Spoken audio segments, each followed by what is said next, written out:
દારૂ, દોસ્તી અને દગાનો લોહિયાળ અંજામ. આ કહાની કોઈ ફિલ્મ કે વેબ સિરીઝની સ્ક્રિપ્ટ નથી, પરંતુ હકીકત છે ને કે એવો કેસ કે જેમાં પતિ, પત્ની और વહુના કિસ્સામાં એક નવ યુવાન પોતાની જિંદગી ગુમાવી દે. वो अपनी शादी से पहले से ही अपने प्रेम जो नीलेश है उसके साथ प्रेम संबंध में थी. તમે આવો, તમારે વાત કરવી છે. તમે આવીને કીધું મને કે તરત તમારા ભાઈને મારી નાખ્યો છે. ડાયરેક્ટ એમ જ કીધું મને. उसकी बीवी पृथ्वी ने अपने प्रेमी नीलेश के साथ मिलकर उसकी दारू में साइनाइड मिलाकर उसका मर्डर कर दिया. આ કોઈ ગુસ્સામાં થયેલી હત્યા નહોતી. આ 1 મહિનાથી આયોજનબદ્ધ કરેલી હત્યા હતી. बॉडी वहाँ गड्ढा खोद कर उसमें 12 फीट का गड्ढा खोद कर उसमें बॉडी छुपाई गई. દારૂ, દોસ્તી અને દગાનો લોહિયાળ અંજામ. જામનગરની એક એવી કહાની જે સાંભળીને તમારા રૂવાડા ઊભા થઈ જશે. આ કહાની કોઈ ફિલ્મ કે વેબ સિરીઝની સ્ક્રિપ્ટ નથી, પરંતુ હકીકત છે ને કે એવો કેસ કે જેમાં પતિ, પત્ની और વહુના કિસ્સામાં એક નવ યુવાન પોતાની જિંદગી ગુમાવી દે છે. જામનગરના જિગ્નેશ માવડિયાની એ સનસનાટી ભરી હત્યાની એ કહાની કે જે જાણે થ્રિલર, ગુજરાતી, હિન્દી નહીં પરંતુ અંગ્રેજી મૂવી કરતા પણ બ્લાસ્ટર કહાની છે. શું છે ઘટના જામનગરના જિગ્નેશ માવડિયાની? જુઓ આ અહેવાલમાં.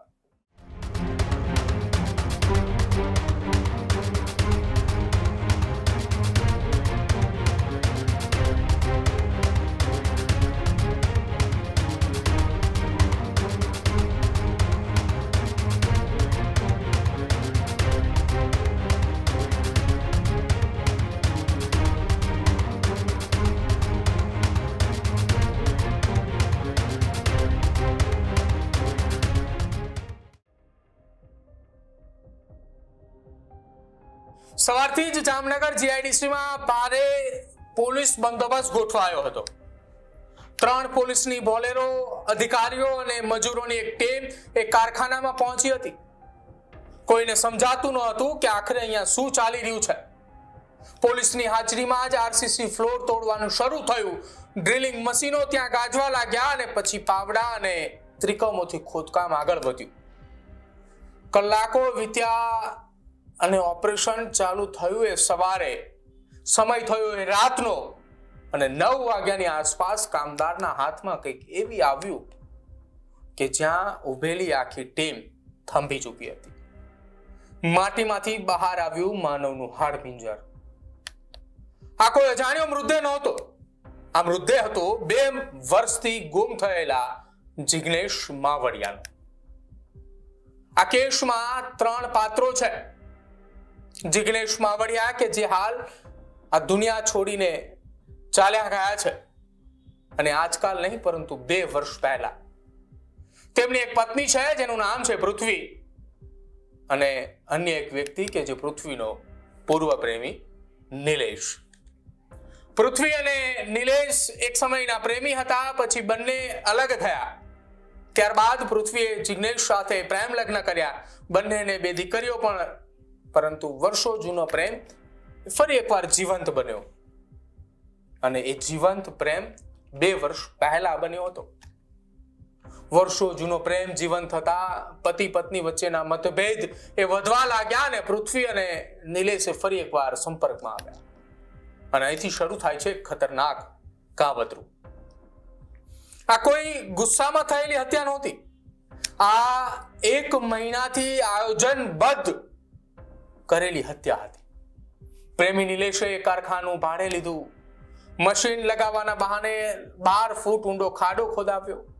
31 મે 2024 ના રોજ રાત્રે જિગ્નેશે દારૂની પાર્ટીના બહાને એ બોલાવવામાં આવ્યા. આરોપ છે કે દારૂની અંદર સાયનાઇડ એ ભેળવવામાં આવ્યું હતું. થોડી જ વારમાં જિગ્નેશ બેભાન થાય છે અને તેનું મોત થાય છે, અને મૃત્યુ બાદ તેને ખાડામાં દાટી દઈ, માટી નાખી, મીઠું છાંટી અને ઉપરથી આરસીસી ભરી દેવામાં આવે છે. એ જગ્યા ઉપર જાણે કંઈ જ બન્યું ના હોય એ પ્રકારની સ્થિતિનું નિર્માણ કર્યું. અને પછી એ હત્યાનું કાવતરું પૂરું થયા બાદ પરિવાર જ્યારે પૂછે છે કે જિગ્નેશ ક્યાં છે, તો જવાબ છે કે જિગ્નેશ ઓસ્ટ્રેલિયા ગયા છે. ક્યારેક એવું કહેવામાં આવે છે કે એમના નંબર નથી, ક્યારેક એવું કહેવામાં આવે છે કે મને માત્ર રાત્રે ફોન કરે છે, ક્યારેક પરિવારને એવું કહેવામાં આવે છે કે જિગ્નેશ હવે તમારી સાથે વાત કરવા નથી માંગતા. અને આવી રીતે 2 વર્ષનો સમય વીતે છે, પરિવારને અંધારામાં રાખવામાં આવે છે, પણ પરિવારને ક્યાંક એ ભનક લાગી કે આ એ જિગ્નેશ નથી. જિગ્નેશ ક્યારેય પરિવાર સાથે આવું ન કરી શકે. અને પરિવારની શંકા આખરે આખી ઘટનાને સામે લાવીને રાખી. જિગ્નેશના પરિવારના સભ્યોને શું શંકા હતી અને અંતે શું સામે આવ્યું, પરિવારના સભ્ય પાસે સાંભળો. મારું નામ અશોક ધરમસિંહ માવડિયા છે.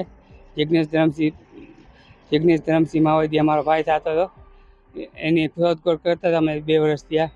તો એને ભાઈ કોઈ જવાબ ના દેતી કે ઓસ્ટ્રેલિયા ગઈ એમ જ કહેતી દર વખતે. હમણાં 2 મહિનાથી મેં એને એક વાત કરી હતી કે ભાઈ મને જિગ્નેશના નંબર દે, નહીં તો અમે વ્યવહાર જતો નથી, બરાબર. તો એ જવાબ કાંઈ દીધી નહીં. પછી મારા કાકાનો છોકરો છે એને ફોન કર્યો કે મારે ઓસ્ટ્રેલિયા જવું છે, તો એ કે એના નંબર દે જિગ્નેશના, તો ઓસ્ટ્રેલિયાની વાત કરીશ.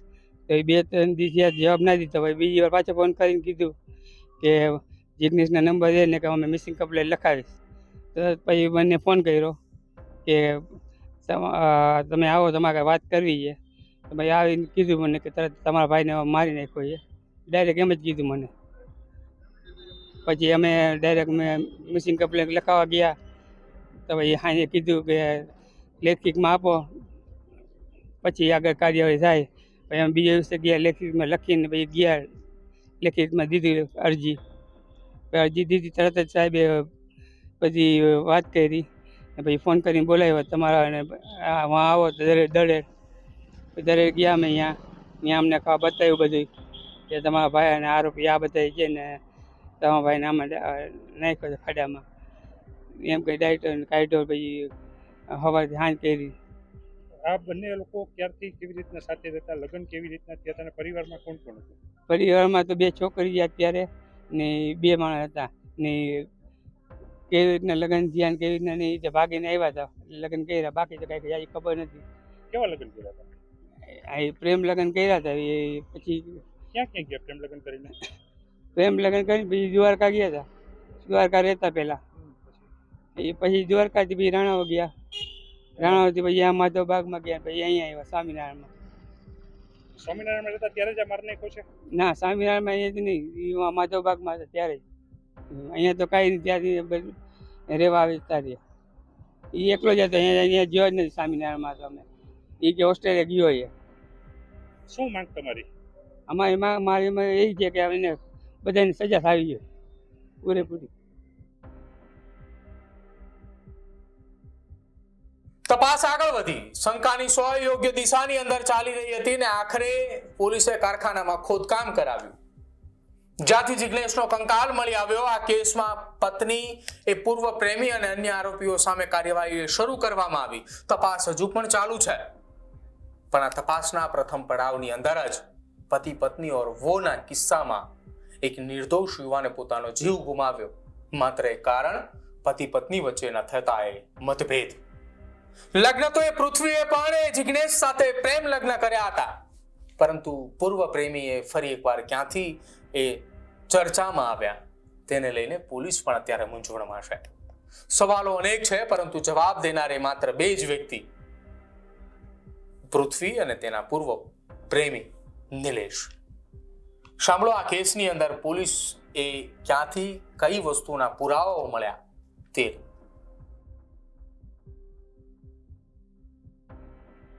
26/7/2026 को सिटी बी पुलिस स्टेशन में एक अर्जी आई थी कि उसमें फरियादी अशोक धर्मेश भाई माधवजी भाई मावदिया, उन्होंने बोला कि उनका भाई पिछले 2 जिसका नाम जिग्नेश है वो पिछले 2 साल से लापता है. उसकी पत्नी से पूछने पे उसकी पत्नी कहती थी कि वो ऑस्ट्रेलिया गया है, और जब उसका परिवार उसका कांटेक्ट नंबर मांगता था तो उसकी पत्नी ने कहा कि उसका ऑस्ट्रेलिया में वो जिस कंपनी में काम करता है वहाँ फ़ोन पर बात करना अलाउ नहीं करते.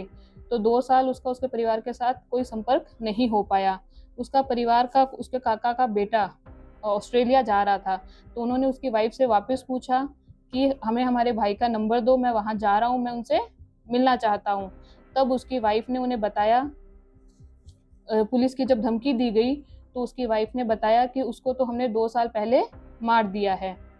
इस बात की फरियाद उन्होंने सिटी बी पुलिस स्टेशन में 26/7/2026 को गुम दाखिल करवाई। उसमें उन्होंने बोला कि उन्हें डाउट है कि उनके भाई को उसकी वाइफ ने अपने प्रेमी के साथ मिलके मार दिया है। जब इसके आगे सिटी बी पुलिस स्टेशन ने तपास की, उसमें उन्हें पता चला जो विक्टिम है जिग्नेश, उसकी बीवी पृथ्वी ने अपने प्रेमी नीलेश के साथ मिलकर उसकी दारू में साइनाइड मिलाकर उसका मर्डर कर दिया और उसकी लाश दरेड़ के कारखाने के अंदर गाड़ दी। और अभी इसका आगे की वहाँ खोदकाम चालू है। आगे की जो भी अपडेट होती है हम आपको देंगे। पहले अभी इसका जो प्रेमी है उसको उससे शादी से पहले भी संबंध था, फिर शादी के टाइम और उसके कुछ समय तक संबंध नहीं रहा। फिर शादी के कुछ समय बाद वापस अपने पुराने प्रेमी के साथ प्रेम संबंध शुरू हो गया था। फैमिली को कितने समय हो गया? फैमिली में कौन-कौन है, कौन-कौन नहीं है? अभी उसकी फैमिली में उसके भाई हैं जो हमें यहाँ फरियाद देने आए हैं। आगे की पूरी तपास, विक्टिम के भाई अशोक हैं, वो हमारे पास फरियाद देने आए हैं। आगे की तपास चल रही है। कितना समय हो गया था और ये कब से रिलेशन में थे? इनकी शादी को अप्रोक्सीमेटली 5-6 साल हो गए थे और ये इसकी वाइफ पृथ्वी वो अपनी शादी से पहले से ही अपने प्रेम जो नीलेश है उसके साथ प्रेम संबंध में थी।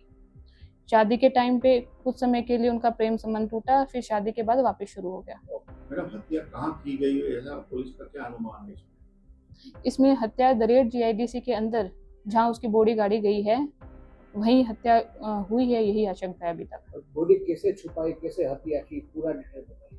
बॉडी वहाँ गड्ढा खोद कर उसमें 12 फीट का गड्ढा खोद कर उसमें बॉडी छुपाई गई। अभी क्या चल रहा है? अभी वहाँ उसी जगह का आरोपी को साथ रख के खोदकाम चल रहा है। जैसे इसमें हमें आगे कुछ मिलता है हम आपको बताएंगे। एक प्रेम, એક દગો, એક ખૂન અને 2 વર્ષ સુધી જીવતો બતાવાયેલો મૃત માણસ। આ કેસ માત્ર હત્યાને નથી, આ કેસ એ વિશ્વાસના ખૂનની કહાની।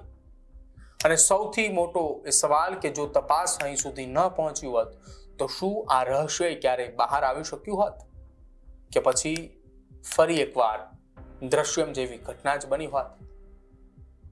2 વર્ષ સુધી જિગ્નેશને જીવિત બતાવનાર પત્ની પૃથ્વી એ ક્યારે એની પતિના મોતનો અહેસાસ કે પછી જાહેરમાં એવું કહેવું જોઈતું હતું કે મેં જ આ ઘટનાને અંજામ આપ્યો છે, પણ એવું ન કહેવા પાછળની હિંમત આપનાર કોણ? એ નિલેશ કે પછી અન્ય કોઈ વ્યક્તિ? પોલીસ તપાસમાં હવે આ કેસમાં મોટા વળાંકો આવે તેવી પૂરી શક્યતાઓ છે। ખેડૂત ભાઈઓ છે ખેતરમાં ડ્રોન ઉડાવતા હોય છે ત્યારે આપણે એક પ્રશ્ન સતાવતો હોય છે કે જે આપણે અત્યાર સુધી GPS ટેકનોલોજીવાળા ડ્રોન વાપર્યા છે, જેથી કરીને મોબાઈલ ટાવર છે અથવા તો હાઈ ટેન્શન લાઇન પસાર થતી હોય, કોઈ વૃક્ષો હોય, ત્યારે જે GPS ટેકનોલોજીવાળા ડ્રોન છે એમાં ટકરાય અને ટ્રેસ થાય છે। પણ એગ્રીઓન લાવ્યું છે GNSS ટેકનોલોજી ડ્રોન, જેથી કરીને એ ડ્રોન છે એ કોઈ જગ્યાએ ટકરાય નહીં, પોતાની રીતે જ ડિસિઝન લે છે અને મૂવ થઈ જાય છે, જેથી કરીને GNSS ટેકનોલોજી ડ્રોન છે એ વાપરવાનો આગ્રહ રાખો। અત્યારે જ ન્યૂઝરૂમ ગુજરાતની યુટ્યુબ ચેનલને સબસ્ક્રાઇબ કરો અને ઇન્સ્ટાગ્રામ અને ફેસબુક પર ફોલો કરો। અપડેટ રહો, સત્યની સાથે રહો।